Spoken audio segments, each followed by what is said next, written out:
All material goodies fall apart. But maybe there's a spiritual goodie that's not going to fall apart.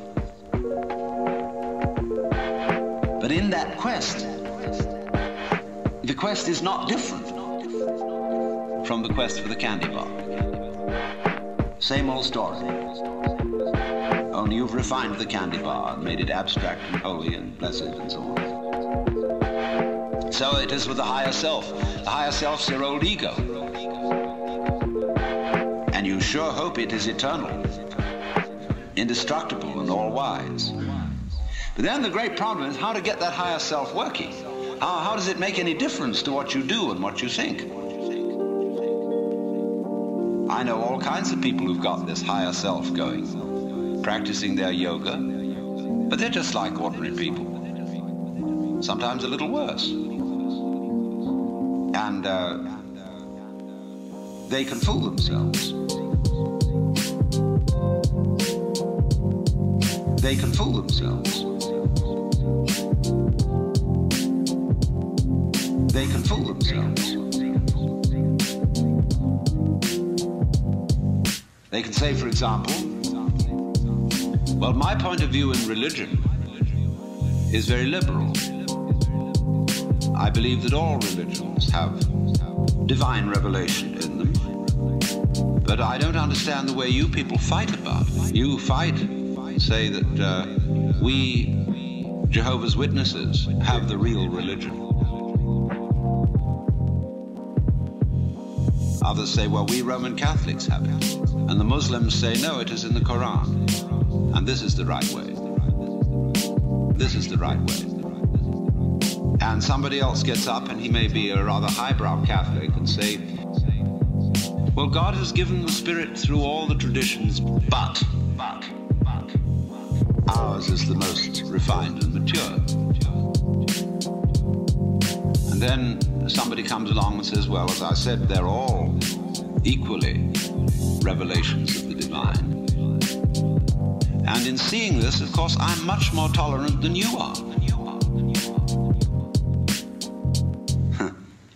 You see? How that game is going to work? See, I could take this position. Supposing you regard me as some sort of a guru, and you know how gurus hate each other. They're always putting each other down. And I could say, well, I don't put other gurus down. See, that outwits all of them. See, we're always doing that. We're always finding a way to be one up. And by the most incredibly subtle means. So you see that, you see? And you say, I realize I'm always doing that. Now tell me, how do I not do that? How do I not do that? I say, why do you want to know? Well, I'd be better that way. Yeah, but why do you want to be better?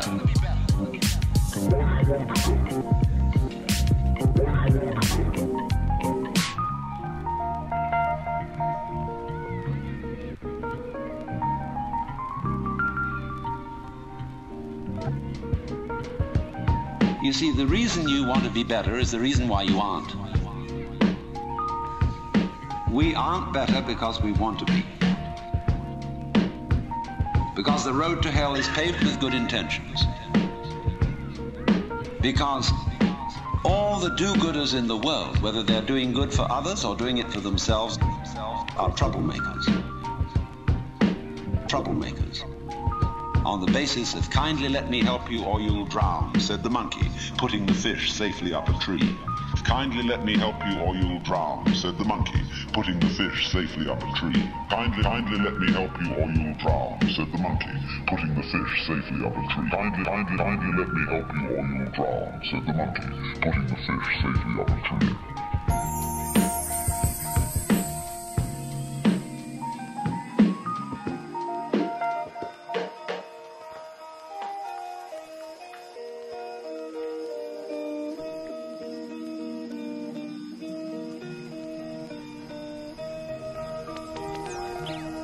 We white Anglo-Saxon Protestants, British, German, American, have been on a rampage for the past 100 or more years to to improve the world. To improve the world.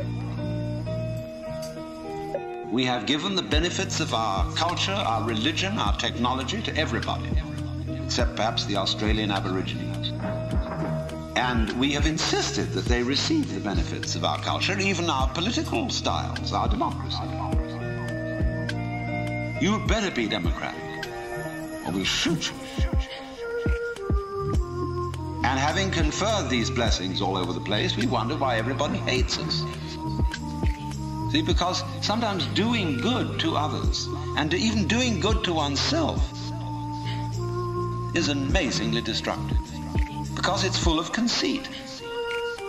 How do you know what's good for other people? How do you know what's good for you? If you say you want to improve, then you ought to know what's good for you. But obviously you don't. Because if you did, you would be improved. So we don't know. It's like the problem of geneticists, which they face today. I went to a meeting of geneticists not so long ago where they gathered in a group of philosophers and theologians and said, now look here, we need help. We now are on the verge of figuring out how to breed any kind of human character we would want to have. We can give you saints, philosophers, scientists, great politicians, anything you want. Just tell us, what kind of human beings ought we to breed? So I said, how will those of us who are genetically unregenerate make up our minds what genetically generate people might be? Because I'm afraid very much that our selection of virtues may not work. It may be like, for example, this new kind of high-yield grain, which is becoming ecologically destructive. Well, when we interfere with the processes of nature and breed efficient plants and efficient animals, there's always some way in which we have to pay for it. And I can well see that eugenically produced human beings might be dreadful. We could have a plague of virtuous people. Do you realize that? Do you realize that? Any animal considered in itself is virtuous. It does its thing. But in crowds, they're awful. Like a crowd of ants or locusts on the rampage. They're all perfectly good animals, but there's just too much. I could imagine a perfectly pestiferous mass of 1 million saints.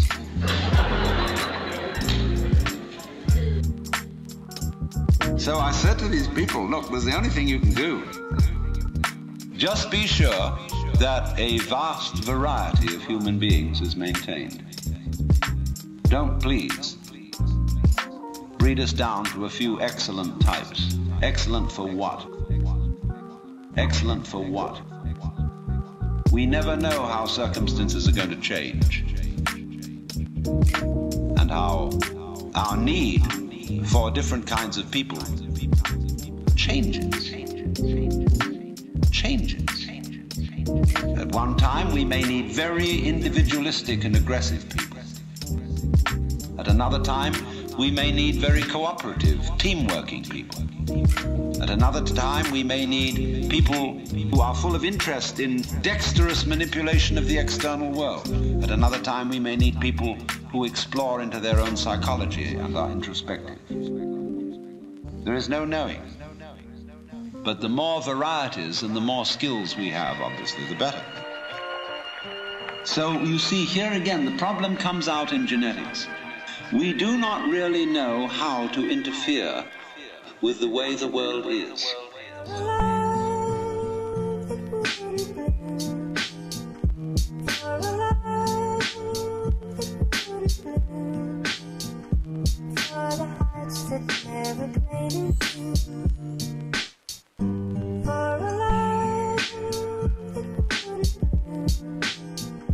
For a life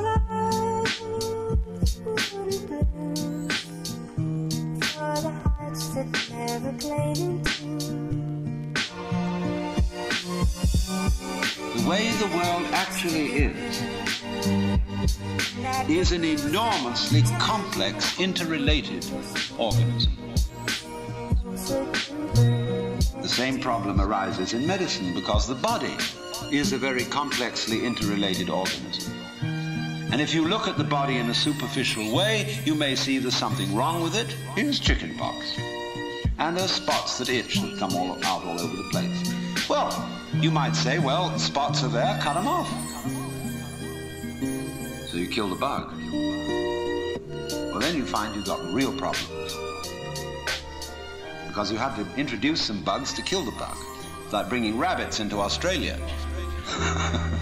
And that starts going all over the place and getting out of hand. But then you think, well, now, wait a minute. It wasn't the bugs in the blood. There are bugs all over the place. What was wrong with this person that his blood system suddenly became vulnerable to those particular bugs? His resistance wasn't up. Therefore, what you should have given him was not an antibiotic, but vitamins. Okay, so we're going to build up his resistance. But resistance to what? You may build up resistance to this and this and this class of bugs, but then there's another one that loves that situation. It comes right in. See, we always look at the human being medically in bits and pieces. Because we have heart specialists, lung specialists, bone specialists, nerve specialists, and so on. And so on. And they each see the human being from their point of view. There are a few generalists.